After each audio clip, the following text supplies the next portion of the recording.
सत्यादि Sharma classes में आप सभी का स्वागत है। और आज के सेशन हम शुरू करते हैं। इससे पहले आपके लिए थोड़ा सा जानकारी है। यहाँ पर एक टॉपिक का नाम डाला है गवर्नमेंट ऑफ इंडिया एक्ट, जिसको कहा जाता है भारत शासन अधिनियम। और ये अधिनियम आया था 1935 में। इसके 3-4 प्रोविजन है जिसको याद रखना है। आपके टॉपिक में भी स्पष्ट लिखा हुआ है। 2 एक्टों का जिक्र है, भारत शासन अधिनियम 1919 और भारत शासन अधिनियम 1935। हमने 1935 के बारे में 3-4 पॉइंट लिखे हैं। जैसे पहला पॉइंट लिखा हुआ है अखिल भारतीय संघ की स्थापना। अखिल भारतीय संघ की स्थापना इस अधिनियम के द्वारा व्यवस्था की गई थी कि जो ब्रिटिश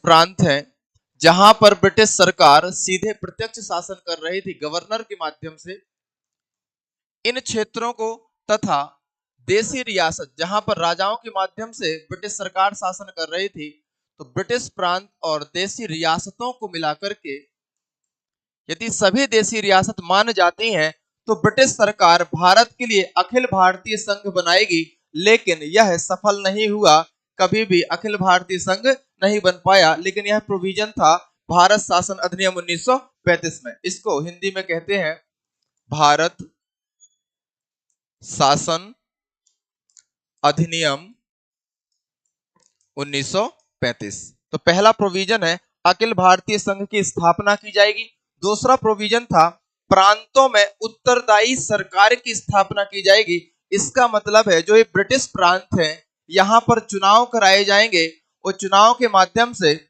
जब प्रांतीय विधानसभा के चुनाव होंगे तो यहाँ पर भारतीयों द्वारा सरकार बनाई जाएगी। और इसके लिए वर्ष 1937 में चुनाव हुए थे और लगभग 11 प्रांतों में से 5 प्रांतों में कांग्रेस की सरकार थी। तो याद रखिएगा, प्रांतों में उत्तरदायी सरकार की स्थापना भारत शासन अधिनियम 1935 के अंतर्गत की गई थी। तीसरा पॉइंट याद रखना है संघीय न्यायालय। संघीय न्यायालय का मतलब होता है जैसे आज हमारा सुप्रीम कोर्ट अनुच्छेद 131 के अंतर्गत एक संघीय न्यायालय है। संघीय न्यायालय में केंद्र सरकार और राज्य सरकार के बीच जो झगड़े होते हैं उनके निपटान के लिए जो न्यायालय होता है उसे ही संघीय न्यायालय कहते हैं। तो जो सुप्रीम कोर्ट की अवधारणा निकल के आती है वर्तमान सुप्रीम कोर्ट की, वो भी भारत शासन अधिनियम 1935 से आती है। लास्ट पॉइंट यहाँ पर लिखा हुआ है रिजर्व बैंक की स्थापना। आज हम देखते हैं आरबीआई हमारा रिजर्व बैंक ऑफ इंडिया है। इस बैंक की स्थापना के लिए भी प्रोविजन कहां पर था? भारत शासन अधिनियम 1935। तो 4 पॉइंट हमने सीखे। जो 35 के अधिनियम से अखिल भारतीय संघ बनाया जाएगा, प्रांतों में उत्तरदायी सरकार की स्थापना की जाएगी, संघीय न्यायालय की स्थापना की जाएगी, रिजर्व बैंक की भी स्थापना की जाएगी। अब बढ़ते हैं हम अपने प्रश्न की तरफ। ये रहा आपका पहला प्रश्न। ये रहा आपके सामने पहला प्रश्न और प्रश्न की भाषा है उद्देश्य प्रस्ताव को संविधान सभा द्वारा कब स्वीकृति प्रदान की गई? उद्देश्य प्रस्ताव को संविधान सभा के द्वारा कब स्वीकृति प्रदान की गई? 9 दिसंबर 1947, 22 जनवरी 1947, 22 जनवरी 1946 या 13 दिसंबर 1946? जल्दी आंसर करिएगा। उद्देश्य प्रस्ताव को संविधान सभा द्वारा कब स्वीकृति प्रदान की जाती है? गुड इवनिंग सभी को, गुड इवनिंग। चलिए आंसर करिएगा। उद्देश्य प्रस्ताव को संविधान सभा द्वारा कब स्वीकृति प्रदान की गई? उद्देश्य प्रस्ताव को संविधान सभा द्वारा कब स्वीकृति प्रदान की गई? 9 दिसंबर 1947, 22 जनवरी 1947, 22 जनवरी 1946 या 13 दिसंबर 1946? तो चलिए हम इसके आंसर की तरफ बढ़ते हैं। जैसा कि हमको मालूम है संविधान सभा की पहली बैठक 9 दिसंबर 1946 को संपन्न होती है। इस दिन सच्चिदानंद सिन्हा जी को अस्थायी अध्यक्ष बनाया जाता है।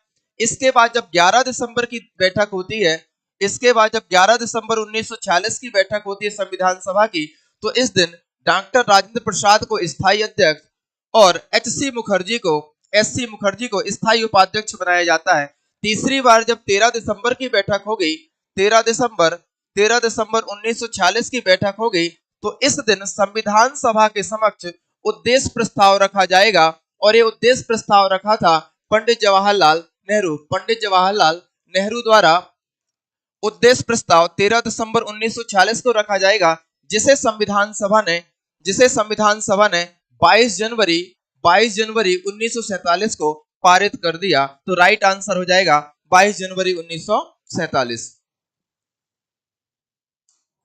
चलिए अगला प्रश्न देखते हैं। अगला प्रश्न ये रहा आपकी स्क्रीन में। स्वतंत्रता पश्चात गठित अंतरिम मंत्रिमंडल में शिक्षा मंत्री कौन थे? स्वतंत्रता पश्चात गठित अंतरिम मंत्रिमंडल में शिक्षा मंत्री कौन थे? सर्वपल्ली राधाकृष्णन, राजकुमारी अमृत कौर, बाबू जगजीवन राम, मौलाना अबुल कलाम आजाद। स्वतंत्रता पश्चात 1947 में जब स्वतंत्रता पश्चात मंत्रिमंडल का गठन किया जाता है जवाहरलाल नेहरू जी के नेतृत्व में, तो उस समय शिक्षा मंत्री कौन थे? वर्तमान में शिक्षा मंत्री तो धर्मेंद्र प्रधान जी है। वर्तमान में शिक्षा मंत्री तो धर्मेंद्र प्रधान जी हैं। वर्तमान में शिक्षा मंत्री धर्मेंद्र प्रधान जी हैं। धर्मेंद्र प्रधान। लेकिन स्वतंत्र भारत का जो मंत्रिमंडल था उसमें शिक्षा मंत्री कौन थे? आंसर करिएगा। हाँ, चलिए आंसर आ रहा है कुछ लोगों का सर्वपल्ली राधाकृष्णन, क्योंकि सर्वपल्ली राधाकृष्णन के जन्मदिन पर 5 सितंबर को हम शिक्षक दिवस मनाते हैं। तो इस आधार पर बहुत सारे लोग आंसर लगा रहे हैं कि सर्वपल्ली राधाकृष्णन शिक्षा मंत्री थे, लेकिन ये आंसर सही नहीं है। सर्वपल्ली राधाकृष्णन आंसर सही नहीं है। इसका राइट आंसर है मौलाना अबुल कलाम आजाद। मौलाना अबुल कलाम आजाद स्वतंत्र भारत के प्रथम शिक्षा मंत्री मौलाना अबुल कलाम आजाद थे। मौलाना अबुल कलाम आजाद थे। इसके अन्य मंत्रियों की बात करें तो विधि मंत्री, विधि या कानून मंत्री डॉक्टर भीमराव अंबेडकर साहब थे। डॉक्टर भीमराव अंबेडकर साहब थे। राजकुमारी अमृत कौर यहां पर स्वास्थ्य मंत्री थी। बाबू जगजीवन राम जो थे वो श्रम मंत्री थे, लेबर मिनिस्टर, श्रम मंत्री बाबू जगजीवन राम थे। मौलाना अबुल कलाम आजाद शिक्षा मंत्री और सर्वपल्ली राधाकृष्णन प्रथम उपराष्ट्रपति हैं। भारत के प्रथम उपराष्ट्रपति हैं। भारत के प्रथम उपराष्ट्रपति सर्वपल्ली राधाकृष्णन तथा दूसरे नंबर के राष्ट्रपति हैं। तो स्वतंत्र भारत के पहले शिक्षा मंत्री मौलाना अबुल कलाम आजाद थे। चलिए अगला प्रश्न देखते हैं। अगला प्रश्न ये रहा आपके सामने। किस संविधान संशोधन के द्वारा सिक्किम को पूर्ण राज्य का दर्जा प्रदान किया गया? किस संविधान संशोधन के द्वारा सिक्किम को पूर्ण राज्य का दर्जा प्रदान किया गया? ये मानचित्र है आपके सिक्किम का, पूर्वोत्तर भारत का मानचित्र है। ये पूर्वोत्तर भारत का मानचित्र है। यहां पर देखिएगा,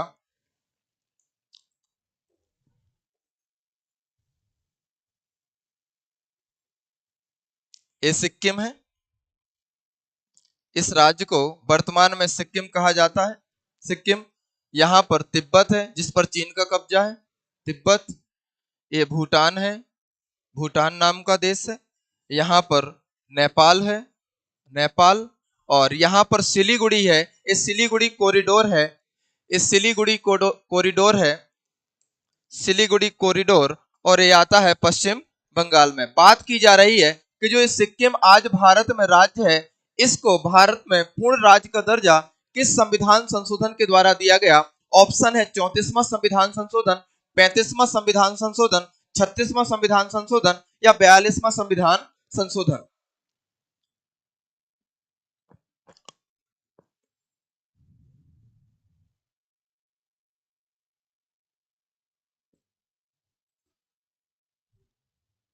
चलिए इसके आंसर की तरफ बढ़ते हैं। तो 35वें संविधान संशोधन के द्वारा, 35वां संविधान संशोधन जो कि 1974 में होता है, इसके द्वारा सिक्किम को संयुक्त राज्य का दर्जा प्रदान किया जाता है।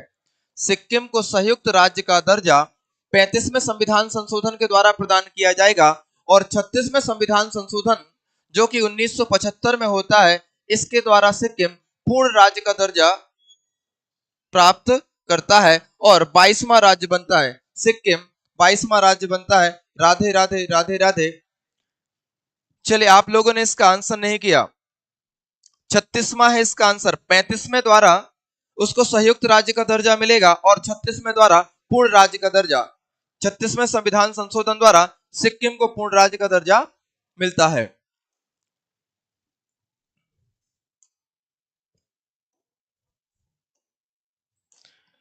यह है अगला प्रश्न, निम्नलिखित में से कौन सी भारतीय संविधान की विशेषता नहीं है? निम्नलिखित में से कौन सी भारतीय संविधान की विशेषता नहीं है? संसदीय सरकार, स्वतंत्र न्यायपालिका, संघात्मक सरकार, अध्यक्षात्मक सरकार। आपको बताना है निम्नलिखित में से कौन सी भारतीय संविधान की विशेषता नहीं है? संसदीय सरकार, स्वतंत्र न्यायपालिका, संघात्मक सरकार, अध्यक्षात्मक सरकार। इसका आंसर करिएगा जल्दी जल्दी।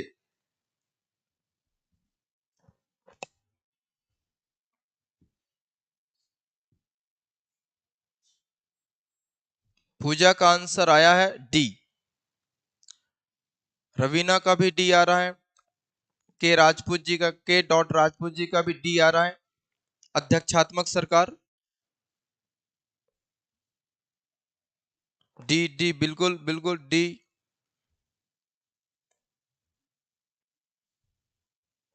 चलिए जल्दी जल्दी कमेंट करिएगा, जल्दी जल्दी आंसर करिएगा ताकि हम ज्यादा से ज्यादा सवाल कर सकें, ज्यादा से ज्यादा सवाल कर सकें। बहुत सारे आपको नए सवाल भी मिलेंगे जो आपने नहीं सुने होंगे, या कुछ इस प्रकार के सवाल होंगे जो आपको थोड़ा सा सोचने पर मजबूर कर सकते हैं। निम्नलिखित में से कौन सी भारतीय संविधान की विशेषता नहीं है? तो यहाँ पर देखिए पहला ऑप्शन है संसदीय सरकार। तो भारत में संसदीय सरकार है क्योंकि विधायिका के चुनाव होते हैं हमारे यहाँ, कार्यपालिका के चुनाव नहीं होते हैं। विधायिका के चुनाव में से ही कार्यपालिका निकल के आती है। जैसे यदि विधानसभा के चुनाव हुए हैं तो यहाँ से डिसाइड होगा कि हमारे किसी राज्य में मुख्यमंत्री कौन बनेगा, और इसी प्रकार जब लोकसभा के चुनाव होते डिसाइड होता है कि प्रधानमंत्री कौन बनेगा। जहां कहीं पर भी कार्यपालिका में से विधायिका निकलती है समझिएगा संसदीय सरकार है। इसका मतलब ए वाला तो सही है, भारत में संसदीय सरकार है। दूसरा, क्या भारत में न्यायपालिका स्वतंत्र है? तो हाँ बिल्कुल, सुप्रीम कोर्ट और हाई कोर्ट जो हमारे यहाँ की न्यायपालिका वो स्वतंत्र है। उनका कार्यकाल निर्धारित किया गया है कि सुप्रीम कोर्ट के न्यायाधीश को 65 साल की उम्र के पहले नहीं हटाया जा सकता है यदि वह अच्छे से काम करते हैं, और 62 साल के पूर्व हाई कोर्ट के न्यायाधीश को नहीं हटाया जा सकता। इनकी हटाने की प्रक्रिया निर्धारित कर दी गई है संविधान में। इनकी वेतन की व्यवस्था संविधान में निर्धारित की गई है कि सुप्रीम कोर्ट के मुख्य न्यायाधीश को 3,80,000 मिलेंगे और हाई कोर्ट के अन्य न्यायाधीशों को 3,50,000 मिलेंगे। तो स्वतंत्र न्यायपालिका है हमारे यहाँ, वह किसी के अधीन रह करके काम नहीं करती है। न्यायपालिका स्वतंत्र है। क्या हमारे देश में संघात्मक व्यवस्था है? क्या हमारे देश में फेडरल सिस्टम है? संघात्मक व्यवस्था का मतलब होता है जिस देश में सरकार के कई रूप होते हैं। एक पूरे देश की सरकार होती है जिसको सेंट्रल गवर्नमेंट या केंद्र सरकार कहते हैं, और साथ ही साथ राज्यों में विभक्त कर दिया जाता है। हर एक राज्य की अपनी सरकार होती है। क्या हमारे देश में संघात्मक व्यवस्था है? क्या हमारे देश में केंद्र सरकार और राज्य सरकार होती है? यदि ऐसी व्यवस्था है तो हाँ संघात्मक भी है, स्वतंत्र न्यायपालिका भी है, संसदीय व्यवस्था। जैसे यहाँ पर बताया गया है कि हमारा पूरा देश है, इस पूरे देश के लिए सेंट्रल गवर्नमेंट होगी और हर एक राज्य के लिए स्टेट गवर्नमेंट होगी। जिस देश में ऐसी व्यवस्था होती है वह संघात्मक सरकार वाला देश है, और यह व्यवस्था हमने कनाडा से ली है। यह व्यवस्था हमने कनाडा से ली है। तो क्या व्यवस्था नहीं है हमारे यहाँ? हमारे यहाँ अध्यक्षात्मक सरकार की व्यवस्था नहीं है। अध्यक्षात्मक सरकार का मतलब है, अध्यक्षात्मक सरकार का मतलब है कि विधायिका के अलग चुनाव होंगे, विधायिका के अलग चुनाव होंगे और कार्यपालिका के अलग चुनाव होंगे, कार्यपालिका के अलग चुनाव होंगे। हमारे देश में प्रधानमंत्री के चुनाव नहीं होते हैं, हमारे देश में मुख्यमंत्री के चुनाव नहीं होते हैं। लेकिन हम अमेरिका की बात करें, यूएसए की बात करें, तो यूएसए के प्रमुख को कहा जाता है राष्ट्रपति। वहां पर राष्ट्रपति के अलग चुनाव होते हैं और सीनेट के अलग चुनाव होंगे और हाउस ऑफ रिप्रेजेंटेटिव के अलग चुनाव होते हैं। तो वहां पर विधायिका के अलग चुनाव होते हैं, कार्यपालिका के अलग। तो अमेरिका में अध्यक्षात्मक सरकार की व्यवस्था है और भारत में संसदीय सरकार की व्यवस्था है। Union of state, Bharat union of state है, बिल्कुल सही। चलिए अगला प्रश्न करते हैं, जल्दी जल्दी हम अगले प्रश्न की तरफ बढ़ते हैं। ये रहा अगला प्रश्न, न्यायिक पुनर्अवलोकन की व्यवस्था। न्यायिक पुनर्अवलोकन की व्यवस्था कहां कहां पर है? क्या सिर्फ भारत में है? क्या सिर्फ यूएसए में है? या भारत और यूएसए दोनों में है? केवल यूके, यूके मतलब है यूनाइटेड किंगडम, जैसे Britain, Britain sorry, United kingdom का मतलब है ब्रिटेन, यूनाइटेड किंगडम का मतलब है इसके अंदर ब्रिटेन आ जाएगा, ब्रिटेन बोले तो England, England, Wales, Wales, Scotland, Scotland तथा उत्तरी आयरलैंड, तथा उत्तरी आयरलैंड, तथा उत्तरी आयरलैंड, ये चार लोग मिलकर के क्या बनाते हैं, यूके। क्या न्यायिक पुनर्वलोकन की व्यवस्था सिर्फ यूके में है, क्या भारत और अमेरिका दोनों में है, या केवल यूएसए में है, या केवल भारत में है? तो इसका आंसर करिए। बहुत सारे लोग सीसी लगा रहे हैं। Good evening, good evening.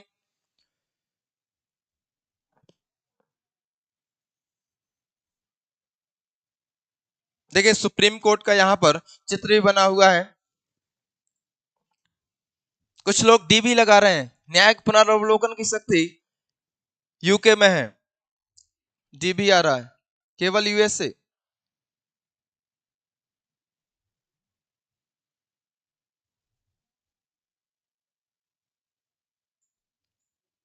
न्यायिक पुनर्वलोकन, न्यायिक पुनर्वलोकन।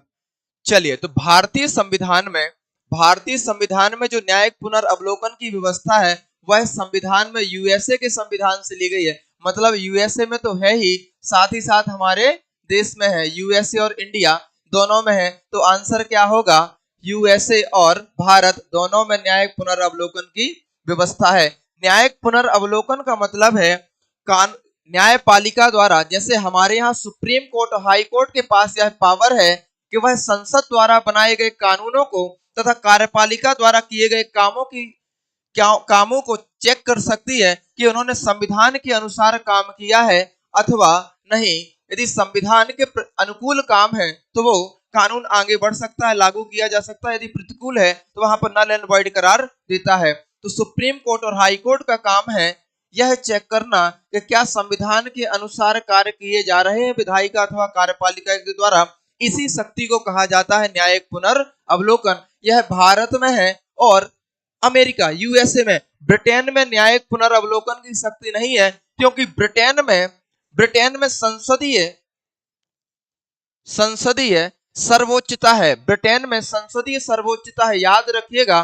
ब्रिटेन में संसदीय संसदीय सर्वोच्चता है, इसका मतलब संसद सबसे ऊपर बैठी हुई है। संसद सबसे ऊपर बैठी हुई है, वो जिस प्रकार का कानून बना दे वही मान्य होगा। यदि ब्रिटेन की संसद बोलती है आज से लड़का लड़की होंगे या लड़की लड़का, तो यही मान्य होगा, क्योंकि वहां पर संसदीय सर्वोच्चता। भारत में संविधान की सर्वोच्चता है, भारत में संविधान की सर्वोच्चता है, वो इसलिए सर्वोच्चता है क्योंकि भारत के संविधान में हर बात को विधिवत लिख दिया गया है। आप जानते हैं कि भारतीय संविधान में भागों की संख्या 22 है, भारतीय संविधान में अनुच्छेदों की संख्या 395 है, भारतीय संविधान में अनुसूचियों की संख्या 12 है। हमारा इतना विस्तृत संविधान है कि हर एक प्रावधानों को संविधान के अंदर लिख दिया गया है। वहीं दूसरी तरफ यदि अमेरिका के संविधान की बात करें तो उनके संविधान में केवल 7 अनुच्छेद हैं। यदि अनुच्छेदों की संख्या कम होगी, प्रावधान कम होंगे, तो हर बात को एक्सप्लेन करने का काम किसका होगा, वहां के संघीय न्यायालय का, वहां के सुप्रीम कोर्ट का। इसलिए वहां पर न्यायपालिका की सर्वोच्चता है, वहां पर न्यायपालिका की सर्वोच्चता है। न्यायपालिका क्या करती है, न्यायिक पुनर्वलोकन करती है। हमने भी यही उठाया कि भारत में भी सुप्रीम कोर्ट कानूनों को चेक करेगी क्या यह संविधान के अनुसार चल रहे अथवा नहीं चल रहे। तो दो चार पॉइंट याद रखिएगा, न्यायिक पुनर्वलोकन यूएसए में भी है और भारत में। भारतीय संविधान में यूएसए के संविधान से लिया गया है। ब्रिटेन में संसद की सर्वोच्चता है, भारत में संविधान की सर्वोच्चता है, और यूएसए में सही आपका संविधान छोटा होने के कारण यहाँ पर न्यायालय की सर्वोच्चता है। चलिए, इतना आपको समझ में आया होगा। अगले प्रश्न की तरफ बढ़ते हैं।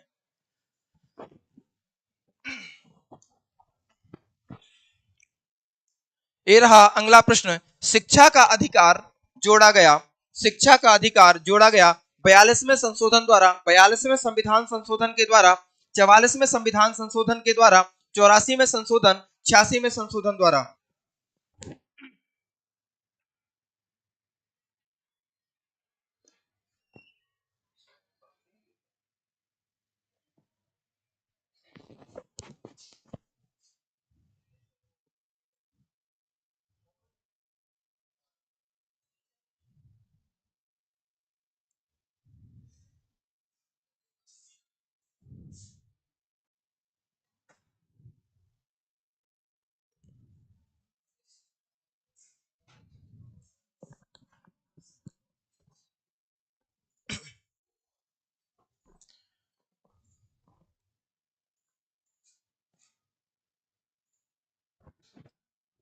चलिए, शिक्षा का अधिकार जोड़ा गया 42वें संशोधन के द्वारा, 44वें संशोधन के द्वारा, 84 में संशोधन या 86 में।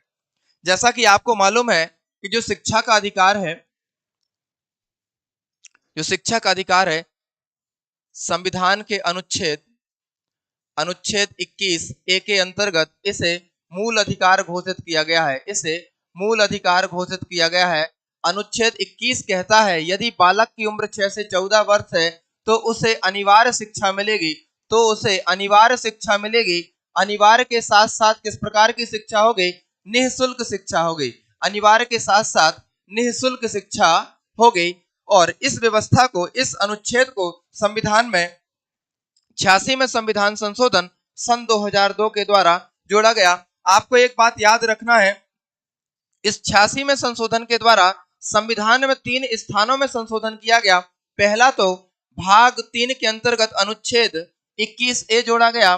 साथ ही साथ यहाँ पर अनुच्छेद 45 में संशोधन किया गया। अनुच्छेद 45 में लिख दिया गया 0 से 6 वर्ष के बालक की देखभाल की व्यवस्था सरकार करेगी। राज्य की नीति निदेशक तत्व में 45 में चूंकि पहले यहाँ पर 6 से 14 वर्ष लिखा था, उसको हटा करके 0 से 6 कर दिया गया। तो 86 में संशोधन द्वारा मूल अधिकार में नया अनुच्छेद 21 से जुड़ा। साथ ही साथ 45 में अनुच्छेद में थोड़ा बहुत संशोधन किया गया। जो पहले 6 से 14 वर्ष लिखा था उसके स्थान पर 0 से 6 वर्ष लिख दिया गया। साथ ही साथ भाग 4A अनुच्छेद ए 11वां कर्तव्य जोड़ा गया और बोला गया यदि आप किसी बच्चे के माता पिता हैं या पालक हैं तो बच्चे के शिक्षा के अवसर जरूर उपलब्ध कराएं। तो 86 में संविधान संशोधन 2002 द्वारा संविधान में 3 स्थानों पर संशोधन किया गया। मूल अधिकारों में अनुच्छेद 21 से जोड़ा गया। राज्य के नीति निर्देशक तत्वों में अनुच्छेद 45 में संशोधन किया गया और 11वां कर्तव्य जोड़ा गया।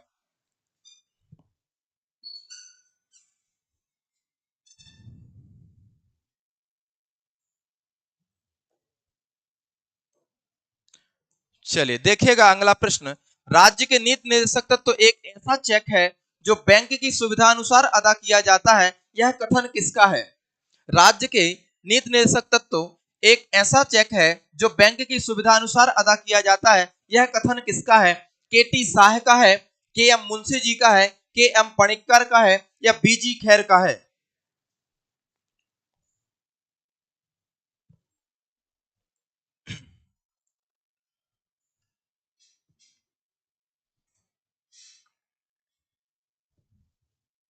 चलिए, पीएससी टाइप का प्रश्न है।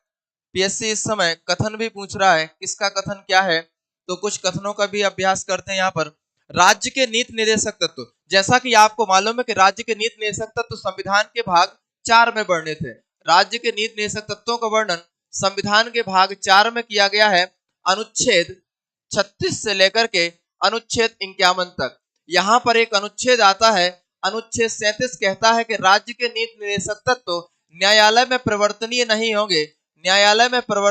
होंगे। इसका मतलब ये है कि चूंकि यहाँ पर आर्थिक की बात की गई है, अर्थ की बात की गई है, इसका मतलब ये है कि जब सरकार के पास पैसा होगा तो उस समय इन कर्तव्यों को पूरा करेगी, अन्यथा नहीं करेगी। इसी को आधार बना करके क्या मतलब है इसका, एक व्यक्ति आलोचना करते हैं इनकी, राज्य के नीति निर्देशक तत्वों की आलोचना की जाती है। ये एक ऐसे चेक है जो बैंक की सुविधा अनुसार अदा किया जाएगा। मतलब आपने चेक लगा दिया, वो पैसा कब देगा ये उस पर निर्भर करता है। मतलब सरकार को आपने चुन लिया है, अब सरकार आपके लिए कब काम करेगी इस सरकार खुद सोचे। इस प्रकार 37 उनको स्वतंत्रता देता है। ऐसी आलोचना के.टी. शाह ने की है, ऐसी आलोचना के.टी. शाह द्वारा की गई है। के.टी. शाह, बिल्कुल सही, ए है आंसर, के.टी. शाह।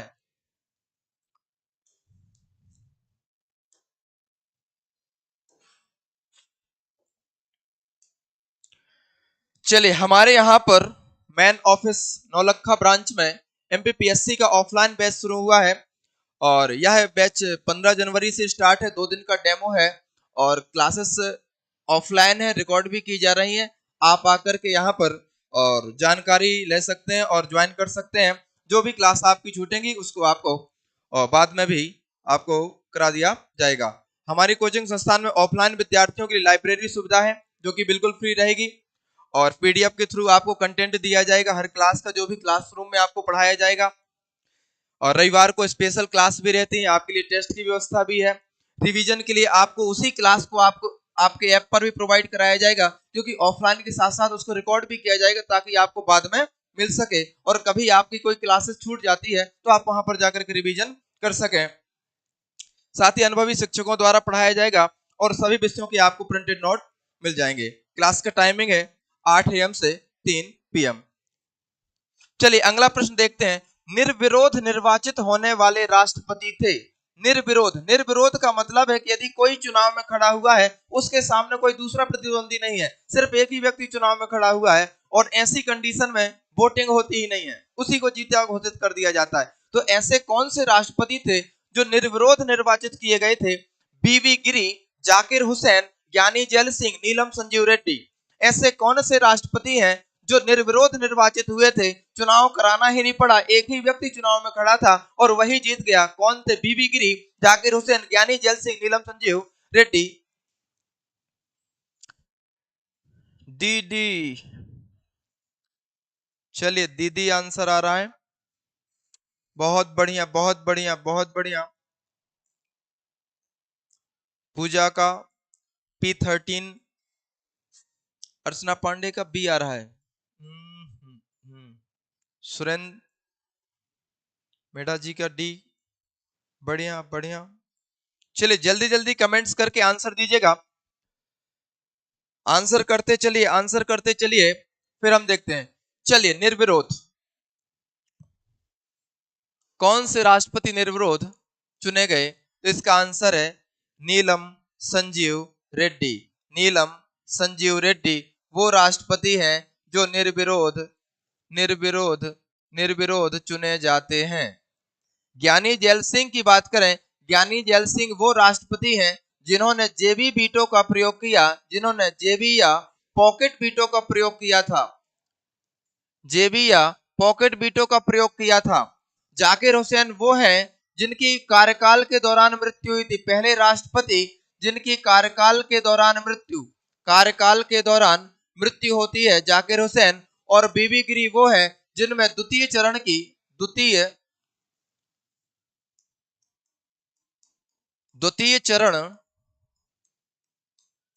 की गणना के पश्चात चुनाव जीते थे बीबी गिरी। तो यहाँ प्रश्न पूछा गया निर्विरोध कौन चुने गए हैं? तो इसका आंसर नीलम संजीव रेड्डी जी। ये है उनकी तस्वीर।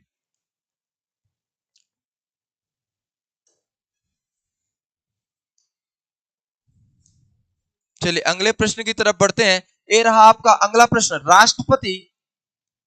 राष्ट्रपति उच्चतम न्यायालय से परामर्श मांग सकता है। राष्ट्रपति के पास एक पावर है जिससे वह सुप्रीम कोर्ट से परामर्श मांग सकता है। वह पावर किस अनुच्छेद के अंतर्गत है? 129, 143, 145, 243।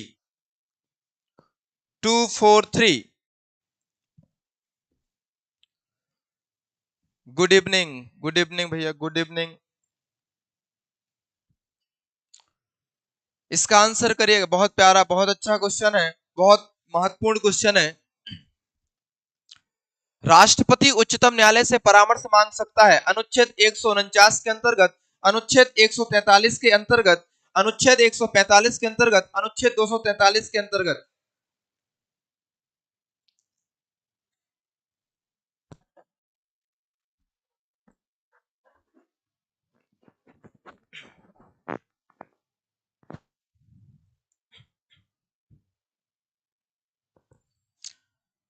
चलिए बात करते हैं।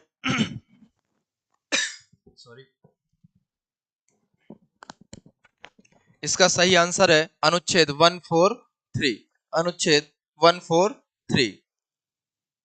अनुच्छेद 143 गवर्न करता है, कहता है कि राष्ट्रपति जब भी विधि का कोई सारवान प्रश्न उठता है, जब भी विधि का सारवान प्रश्न उठता है, तो राष्ट्रपति उस मुद्दे को लेकर के उच्चतम न्यायालय से परामर्श मांग सकता है। ऐसा परामर्श उच्चतम न्यायालय राष्ट्रपति को देने के लिए बाध्य नहीं है, ना ही इस परामर्श को मानने के लिए राष्ट्रपति बाध्य है। याद रखिएगा, राष्ट्रपति सुप्रीम कोर्ट से परामर्श मांग सकता है जब भी कोई विधि का सारवान प्रश्न उठता है, ऐसे परामर्श देने के लिए राष्ट्रपति बाध्य नहीं है, सॉरी, ऐसे परामर्श को देने के लिए सुप्रीम कोर्ट बाध्य नहीं है, ना ही ऐसे परामर्श को मानने के लिए राष्ट्रपति बाध्य है। तो आर्टिकल 143 अनुच्छेद 129 में दिया हुआ है कि सुप्रीम कोर्ट एक अभिलेख न्यायालय होगा।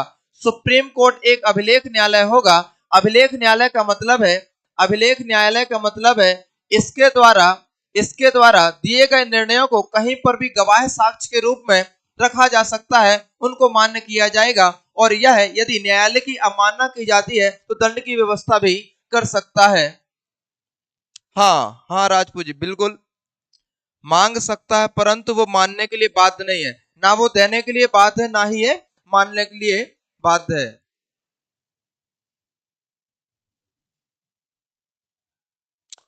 Okay, thank you thank you. तो अनुच्छेद 129 के अंतर्गत सुप्रीम कोर्ट एक अभिलेख न्यायालय है। अनुच्छेद 145 में व्यवस्था है, अनुच्छेद 145 में व्यवस्था है, जब कभी, जैसे एक एग्जांपल देखते हैं, जैसे मान लीजिए चीफ इलेक्शन कमिश्नर है, सॉरी जैसे यूपीएससी है और स्टेट पीएससी है, या एमपी पीएससी की मान एमपी पीएससी है या स्टेट पीएससी है, यदि इसके अध्यक्ष सदस्यों को हटाया जाना है तो राष्ट्रपति हटाता है। कौन हटाता है? राष्ट्रपति हटाता है।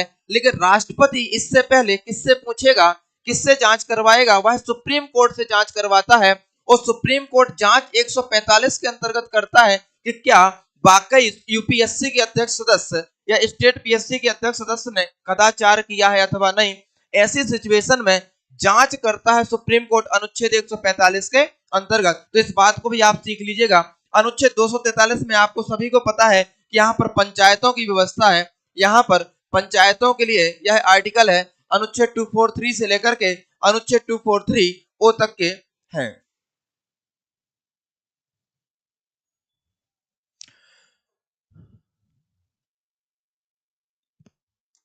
ये रहा आपके सामने अगला प्रश्न, क्वेश्चन नंबर 10। उपराष्ट्रपति को वेतन दिया जाता है। उपराष्ट्रपति को वेतन दिया जाता है।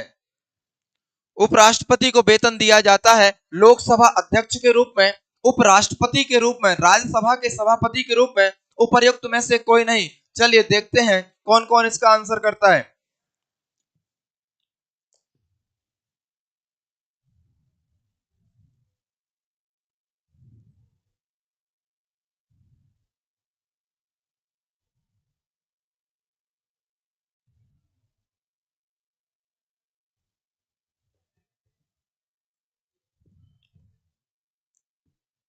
सी, राज्यसभा के सभापति के रूप में।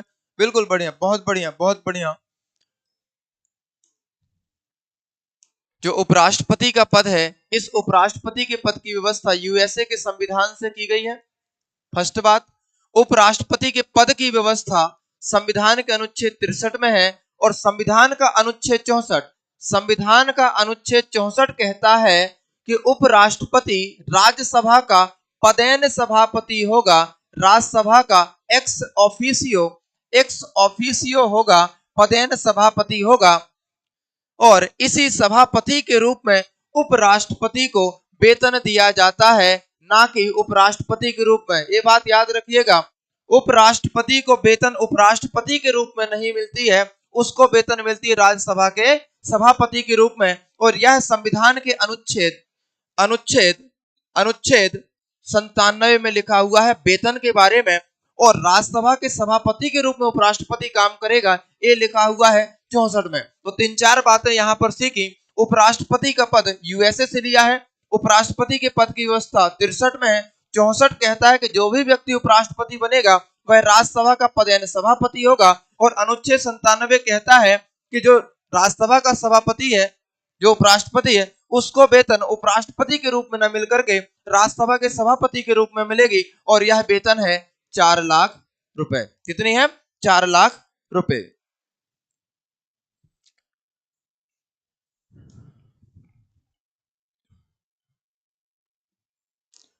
थोड़ा और स्पीड करते हैं, ज्यादा से ज्यादा सवाल करने हैं हमको।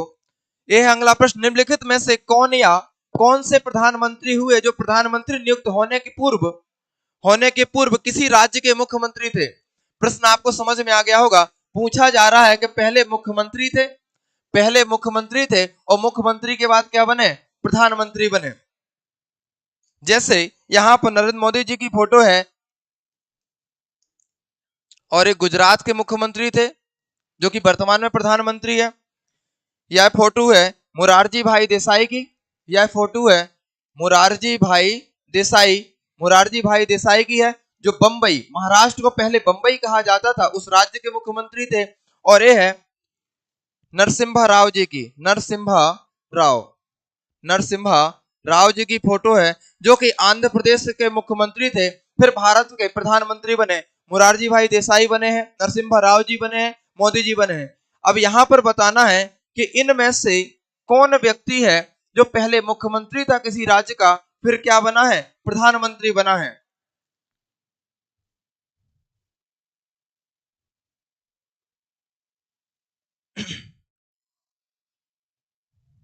चलिए,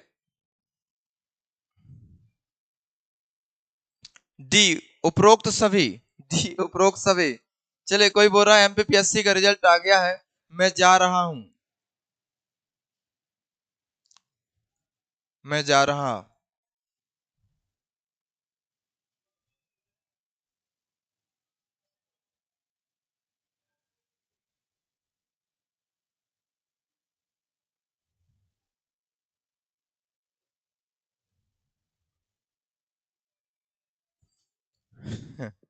चलिए, तो अभी तक 6 ऐसे मुख्यमंत्री हुए हैं किसी राज्य के जो बाद में प्रधानमंत्री बने हैं। 3 की फोटो तो यहां पर है, मोदी जी हैं, मुरारजी भाई देसाई हैं और नरसिम्हा राव। और 3 और हैं, एचडी देवगौड़ा कर्नाटक के मुख्यमंत्री थे, एचडी देवगौड़ा कर्नाटक के मुख्यमंत्री थे, फिर प्रधानमंत्री बनते हैं।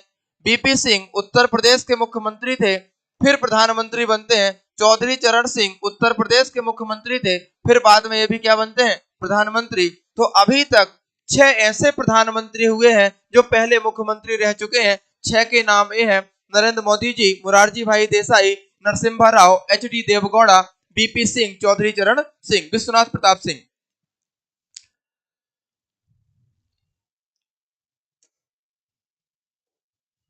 यह है अगला प्रश्न, लो। चौथी अनुसूची का संबंध है, चौथी अनुसूची का संबंध है दल बदल से, शक्तियों के विभाजन से, राज्यसभा सीटों के बंटवारा से, विधानसभा सीटों का के बंटवारा से। चौथी अनुसूची का संबंध है दल बदल से, शक्तियों के विभाजन से, राज्यसभा सीटों के बंटवारे से या विधानसभा सीटों के बंटवारे से।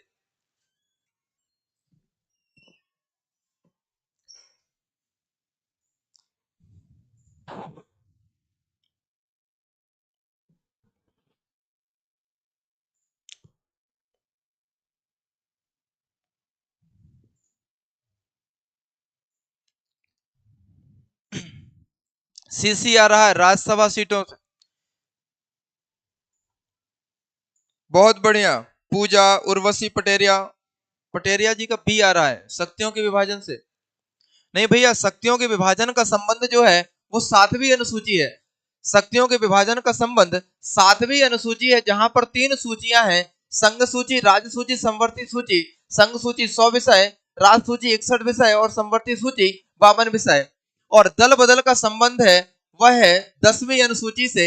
राज्यसभा सीटों का बंटवारा राज्यों में किया जाता है, राज्यों और संघ राज्यों में किया जाता है, और इन सीटों का बंटवारा लिखा हुआ है चौथी अनुसूची में। इसी को पढ़ के पता पड़ता है कि मध्य प्रदेश में राज्यसभा के 11 लोग जाएंगे। तो राज्यसभा सीटों का बंटवारा चौथी अनुसूची में किया गया है। शक्तियों का विभाजन वो किया गया है 7वीं अनुसूची में। दल बदल के लिए 10वीं अनुसूची है, जिसे 52वें संविधान संशोधन द्वारा, जिसे 52वें संशोधन द्वारा जोड़ा गया था। अगले की तरफ बढ़ते हैं, थोड़ा और स्पीड करते हैं।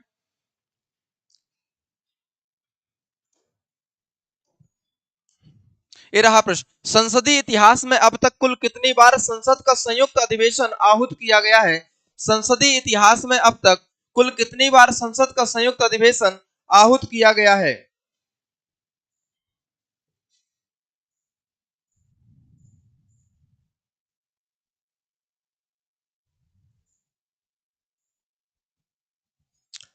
3 बार, 4 बार, 5 बार, 6 बार।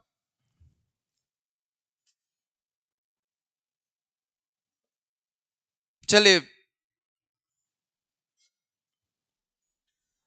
नाम ही माफिया है। हाँ। चलिए, अननेसेसरी कमेंट मत करिएगा, किसी को परेशान नहीं करना है। ऑनलाइन हमको किसी को परेशान नहीं करना है। ऑनलाइन किसी को परेशान नहीं करना है। हमको सवाल करने हैं, हमको उसके आंसर देने हैं। अननेसेसरी कमेंट करके हमको किसी को परेशान नहीं करना है।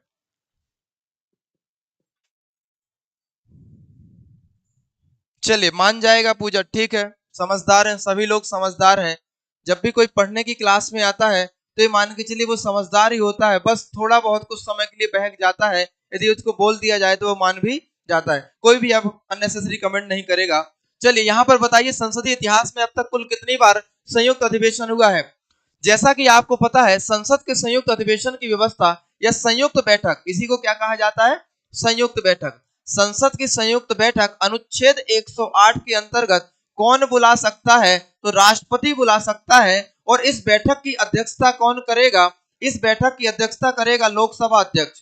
कौन करेगा भाई साहब? लोकसभा अध्यक्ष करेगा। यदि लोकसभा अध्यक्ष नहीं है तो लोकसभा का उपाध्यक्ष करेगा। यदि लोकसभा उपाध्यक्ष भी नहीं है तो राज्यसभा का उपसभापति करेगा। याद रखेगा, अनुच्छेद 108 के अंतर्गत राष्ट्रपति संसद की संयुक्त बैठक बुलाता है। यदि कभी किसी मुद्दे पर, जो बहुत ही महत्वपूर्ण मुद्दे हो, उस पर कानून बनाने की नितांत आवश्यकता हो, राष्ट्रपति को ऐसा लगता है इस पर कानून बनना चाहिए, लेकिन दोनों संसद एक मुद्दे पर सहमत नहीं हो पा रहे हैं, लोकसभा राज्यसभा दोनों पारित नहीं कर रहे हैं, तो राष्ट्रपति क्या करता है? चलिए, एक साथ समवेत हो जाइए, एक साथ बैठक करिए, अब डिस्कस करके निराकरण कर लीजिए जहां पर आपको समस्या है। तो भारतीय संविधान के इतिहास में आज तक 3 ही बार ऐसा हुआ है। पहला हुआ था दहेज प्रतिषेध। दहेज प्रतिषेध पहला तो हुआ था, दहेज प्रतिषेध, दहेज प्रतिषेध, दहेज प्रतिषेध अधिनियम। अब देखिए, दहेज रोकने के लिए यदि कोई कानून बनाया जा रहा है तो ये तो बनना ही चाहिए। तो यहाँ पर राज्यसभा लोकसभा सहमत नहीं हो रहे थे, तो संयुक्त बैठक बुलाई गई थी 1960। इस विधेयक का नाम क्या था? 1960। अधिनियम नहीं है, सॉरी, विधेयक करिएगा। अधिनियम तो पारित होने के बाद, राष्ट्रपति के सिग्नेचर के बाद होता है। तो दहेज प्रतिषेध विधेयक 1960 है। और दूसरा था बैंकिंग सेवा विधेयक।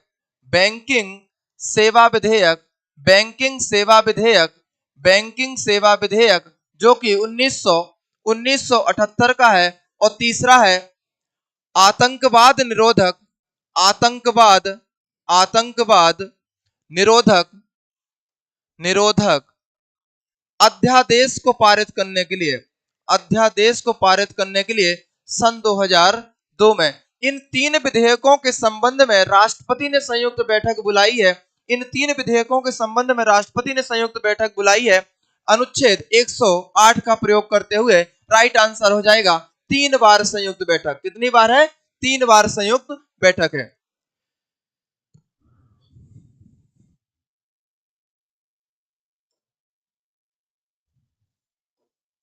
चलिए, ये रहा अगला सवाल। संसद की सबसे पुरानी वित्तीय समिति, संसद की सबसे पुरानी वित्तीय समिति कौन सी है? प्राक्कलन समिति, लोक लेखा समिति, सरकारी उपक्रम समिति, इनमें से कोई नहीं। संसद के काम को आसान बनाने के लिए विभिन्न संसदीय समितियां गठित की जाती हैं। उन्हीं में से 3 समितियों के नाम है। चौथा ऑप्शन इनमें से कोई नहीं भी है। कौन सबसे पुरानी है? कौन सबसे पुरानी है? तो 2 समितियां हैं, एक तो प्राक्कलन है और लोक लेखा। दोनों को जुड़वा बहनें कहा जाता है। दोनों को जुड़वा बहनें कहा जाता है। दोनों को जुड़वा बहनें कहा जाता है। याद रखना, प्राक्कलन समिति तथा लोक लेखा समिति को जुड़वा बहनें कहा जाता है। प्राक्कलन समिति 1950 में बनती है। कुल 30 सदस्य होते हैं, सभी के सभी लोकसभा के होते हैं। लोक लेखा समिति वर्ष 1921 में गठित की गई थी। कुल इसमें 22 सदस्य होते हैं। 15 लोग लोकसभा से होंगे और 7 लोग होंगे राज्यसभा से। जब मंत्रालय पैसा मांगते हैं तो प्राक्कलन समिति चेक करती है। जब पैसा खर्च कर लिया जाता है तो सीएजी की रिपोर्ट जो राष्ट्रपति के पास आती है, राष्ट्रपति उस रिपोर्ट को संसद में रखता है और संसद की लोक लेखा समिति उस रिपोर्ट को चेक करती है और घोटालों को उजागर करती है। तो एक का काम शुरू में है और एक का काम लास्ट में है, इसलिए दोनों को जुड़वा बहनें कहा जाता है। प्राक्कलन समिति 1950 में, लोक लेखा समिति 1921। तो आंसर है इसका लोक लेखा समिति। लोक लेखा समिति भारत शासन अधिनियम 1919 के अंतर्गत ये समिति बनाई जाती है।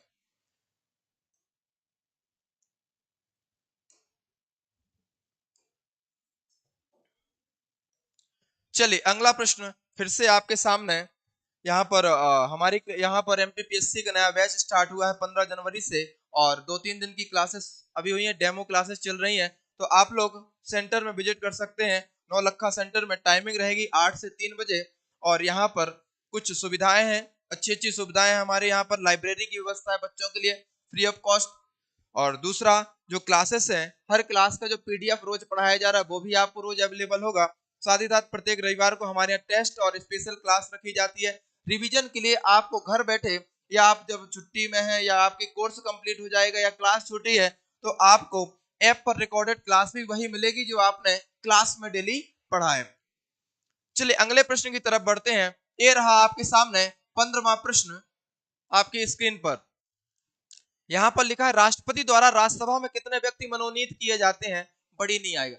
मनोनीत किए जाते हैं 10, 15, 12, 25।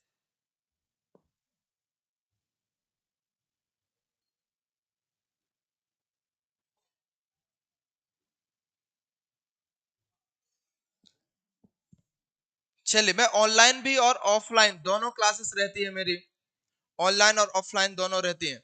चलिए इसका आंसर करिए, कितने लोगों को मनोनीत करता है? यहां पर किसी की फोटो भी है, पीटी उषा है, उड़न परी पीटी उषा। ये वर्तमान में राज्यसभा में मनोनीत है, राज्यसभा सांसद है। और यहाँ पर संविधान के अनुच्छेद 80 के अंतर्गत राज्यसभा में 12 लोगों का मनोनयन किया जाता है और वो मनोनयन किया जाता है राष्ट्रपति के द्वारा। 4 क्षेत्र के लोग हो सकते हैं, विज्ञान, कला, साहित्य, विज्ञान, कला, साहित्य और समाज सेवा। इन 4 क्षेत्र के लोगों को, इन 4 जैसे कला, दौड़ना क्या है? कला है। धावक होना एक कला है। ऐसे क्षेत्र के व्यक्तियों को राष्ट्रपति राज्यसभा में मनोनीत करता है। तो सोचिए राज्यसभा में कितनी विविधता आ जाती है। हर क्षेत्र के लोग वहां पर अपने अपने क्षेत्र में जो विशेषज्ञ हैं वो पहुंचते हैं, संसद के कार्य में और एनरिचमेंट आता है। तो 12 लोगों का मनोनयन करता है। विज्ञान, कला, साहित्य, समाज सेवा से राज्यसभा में मनोनयन किया जाता है, राष्ट्रपति के द्वारा किया जाता है।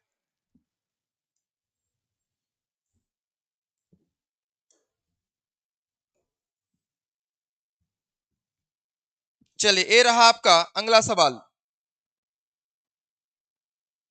पढ़िएगा। अगला सवाल, राज्यपाल को अध्यादेश जारी करने की शक्ति दी गई है। अनुच्छेद 123, अनुच्छेद 223, अनुच्छेद 213, अनुच्छेद 113 के अंतर्गत किस अनुच्छेद के अंतर्गत राज्यपाल को ऑर्डिनेंस या अध्यादेश जारी करने की शक्ति दी गई है?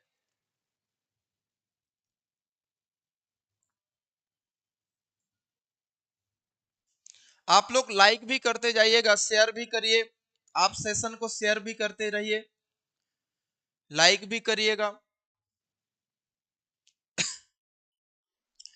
213, 213, 213, कुछ लोगों का 123 भी आता है, कुछ लोगों का 123 आता है। देखिए कानून बनाने का काम है विधायिका का। केंद्रीय विधायिका को संसद कहते हैं, राज्य की विधायिका को विधानमंडल।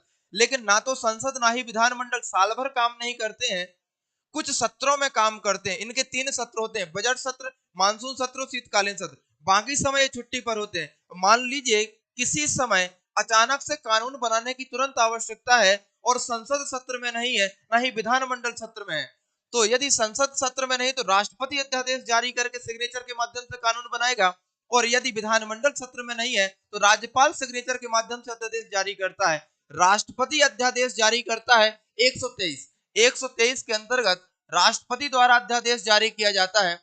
अनुच्छेद 123 में राष्ट्रपति द्वारा अध्यादेश जारी किया जाता है जब संसद सत्र में ना हो, और अनुच्छेद 213 के अंतर्गत राज्यपाल अध्यादेश जारी करता है जब विधानमंडल सत्र में ना हो कानून बनाने की जरूरत पड़ती है। 213 बहुत बढ़िया, 213 बहुत बढ़िया।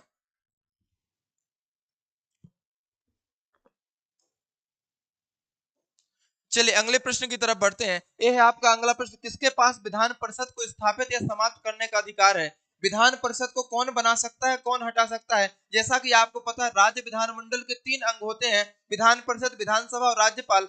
हर एक राज्य में विधान परिषद का होना अनिवार्य नहीं है, कंपलसरी नहीं है। तो कैसे बनती है, कैसे बिगड़ती है, कौन बनाता है? तो चलिए देखते हैं। यहां पर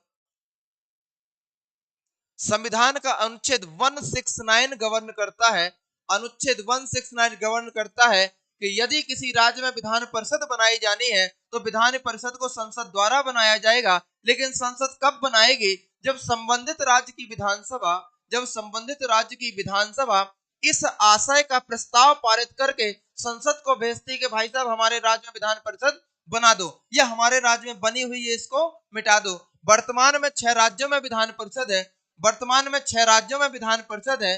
किन किन राज्यों में? उत्तर प्रदेश, बिहार, महाराष्ट्र, तेलंगाना, आंध्र प्रदेश और कर्नाटक। 6 राज्यों में विधान परिषद है, उत्तर प्रदेश, बिहार, महाराष्ट्र, तेलंगाना, आंध्र प्रदेश और कर्नाटक। और अनुच्छेद 169 के अंतर्गत संसद विधान परिषद को बना सकती है और विधान परिषद को मिटा सकती है। तो आंसर क्या हो जाएगा? संसद। विधान परिषद कौन बनाता मिटाता है? संसद। कौन? संसद। चलिए अगले सवाल, ये रहा आपका अगला सवाल। अनुसूची 11 में विषयों की संख्या कितनी है? अनुसूची 11 में विषयों की संख्या कितनी है? अनुसूची 11 का जो संबंध है, अनुसूची 11 का संबंध पंचायती राज से है। अनुसूची 11 का संबंध पंचायती राज से है, पंचायती राज से है। और पंचायती राज ग्रामीण सरकार है, पंचायती राज ग्रामीण सरकार है। गांव की सरकारों को पंचायत कहा जाता है। संविधान में 73वां संविधान संशोधन किया गया था 1992 में। इसके द्वारा संविधान में 3 चीजें जोड़ी गई, संविधान में 3 चीजें जोड़ी गई। एक नया भाग जोड़ा गया, भाग 9, जिसका शीर्षक पंचायतें हैं, जिसका शीर्षक पंचायतें हैं। अनुच्छेदों की व्यवस्था की गई, अनुच्छेद 243 से लेकर के 243 ओ तक के अनुच्छेद जोड़े गए।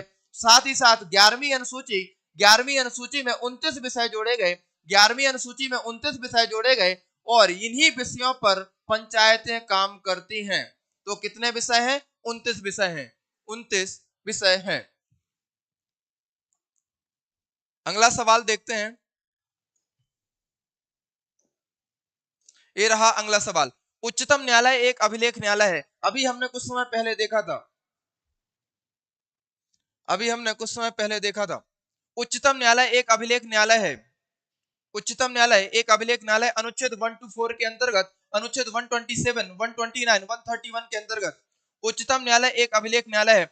अभिलेख न्यायालय का मतलब है, अभिलेख न्यायालय का मतलब है, अभिलेख न्यायालय का मतलब है यदि कोई न्यायालय की अवमानना, यदि कोई न्यायालय की अवमानना करता है, कंटेम्प्ट ऑफ कोर्ट, यदि कोई न्यायालय की अवमानना करता है तो वह दंड की व्यवस्था कर सकता है। साथ ही साथ सुप्रीम कोर्ट द्वारा, साथ ही साथ सुप्रीम कोर्ट द्वारा जो भी निर्णय दिए गए हैं, जो भी निर्णय दिए गए हैं, उनका हर एक स्थान पर साक्ष्य के रूप में, साक्ष्य के रूप में प्रयोग किया जा सकता है।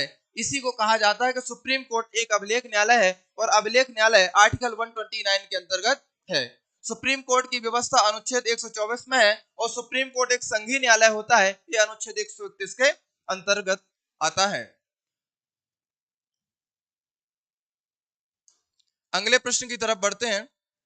यह है अगला प्रश्न, उच्च न्यायालयों के न्यायाधीशों की अर्हताएं, योग्यताएं क्या है? किसी हाईकोर्ट के न्यायाधीश बनने के लिए कौन सी योग्यता नहीं है? कौन सी योग्यता नहीं है? इसका उत्तर नहीं में देना है, इसका उत्तर नहीं में देना है,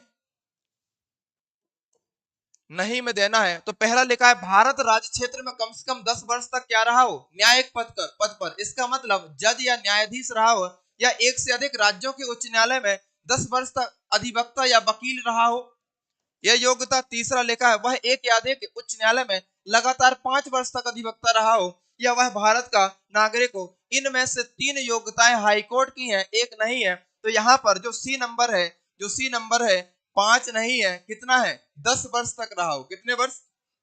10 वर्ष तक अधिवक्ता। तो 3 शर्तें हैं हाईकोर्ट के न्यायाधीश बनने की। पहली शर्त है वह भारत का नागरिक हो। दूसरी शर्त है एक या अधिक राज्यों में उच्च न्यायालय में लगातार 10 वर्ष तक वकील या अधिवक्ता रहा हो, या भारत राज्य क्षेत्र में कम से कम 10 वर्ष तक न्यायिक डिस्ट्रिक्ट कोर्ट में 10 वर्ष तक न्यायाधीश के पद पर रहा हो। अगले प्रश्न की तरफ बढ़ते हैं।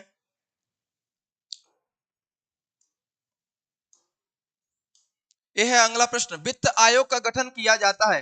वित्त आयोग का गठन कितने सालों के अंतराल में करते हैं? 3 साल, दूसरे साल, 5वें साल या चौथे साल? तो आपको मालूम है संविधान का अनुच्छेद 280, संविधान का अनुच्छेद 280 कहता है कि राष्ट्रपति हर 5वें वर्ष वित्त आयोग का गठन करेगा। अभी वर्तमान में एट प्रेजेंट 15वां वित्त आयोग चल रहा है, जिसके अध्यक्ष एनके सिंह हैं। जिसके अध्यक्ष कौन है? एनके सिंह है। अभी 16वां आयोग बनाया गया है, 16वां आयोग बनाया गया है, जिसके अध्यक्ष है अरविंद पनगड़िया। अरविंद पनगड़िया। अभी नया वित्त आयोग बनाया गया है 16वां, उसके अध्यक्ष अरविंद पनगड़िया है, जो कि 2026 से लेकर के 2031 तक के लिए कार्य करेगा। वर्तमान जो चल रहा है 15वां, वो एनके सिंह है, और जो पहला बना था, जो फर्स्ट आयोग बना था, वो बना था केसी नियोगी। फर्स्ट वित्त आयोग के अध्यक्ष थे केसी नियोगी। याद रखिएगा, वर्तमान में 15वां चल रहा है एनके सिंह है, और 16वां बन चुका है अरविंद पनगड़िया है, जो कि 2026-2031 के लिए काम करेंगे। अगले सवाल की तरफ बढ़ते हैं।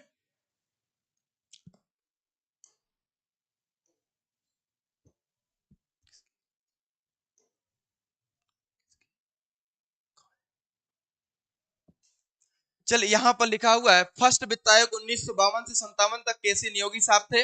15वां वित्त आयोग जो कि 2020 से 2025 तक काम करेगा एनके सिंह है, और इससे आगे 2026 से 2031 के लिए अरविंद पनगड़िया जी। अभी कुछ समय का करंट का क्वेश्चन है। बहुत बढ़िया अरविंद पनगड़िया, केसी नियोगी, आप लोगों को याद है, बहुत शानदार। ये है अगला प्रश्न, फिर से हमारे सामने स्क्रीन पर है कि हमारे यहाँ पर 15 जनवरी से नया बैच स्टार्ट किया गया है, और आप लोग जल्दी से जल्दी ज्वाइन करें ऑफलाइन बैच को।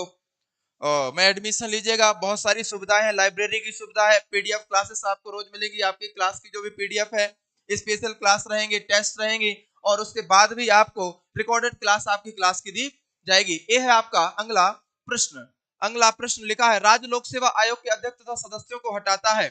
किसके द्वारा राज्य लोक सेवा आयोग के अध्यक्ष तथा सदस्यों को हटाया जाता है? बहुत प्यारा प्रश्न है। बहुत सारे लोग इसका जवाब दे सकते हैं और बहुत सारे लोग नहीं दे पाएंगे। देखते हैं कौन कौन देता है। संसद द्वारा, राष्ट्रपति द्वारा, राज्यपाल द्वारा, या महाभियोग जैसी प्रक्रिया द्वारा? देखिए राज्यपाल, बहुत सारे लोग आंसर लगा रहे।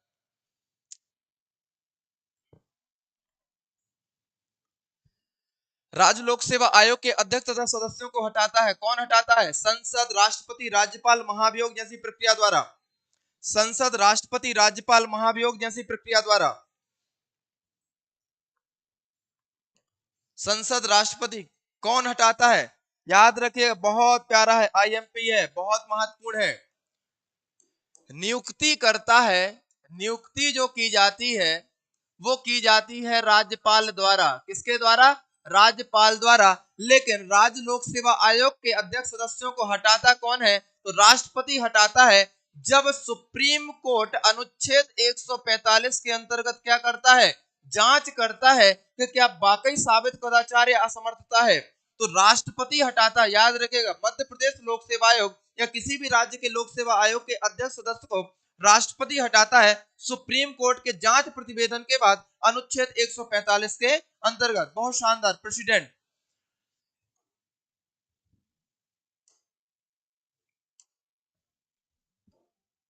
एक और प्रश्न देखते हैं। भारत में अब तक कुल कितनी बार राष्ट्रीय आपात की उद्घोषणा की गई है? भारत में अब तक कुल कितनी बार राष्ट्रीय आपात की उद्घोषणा की गई है? आपको मालूम होगा कि राष्ट्रीय आपात की उद्घोषणा अनुच्छेद 352 के अंतर्गत राष्ट्रपति द्वारा की जाती है। अनुच्छेद 352 संविधान का भाग 18 आपात उपबंध के बारे में बात करता है। आपात उपबंध के बारे में बात करता है, और 3 प्रकार का आपात होगा।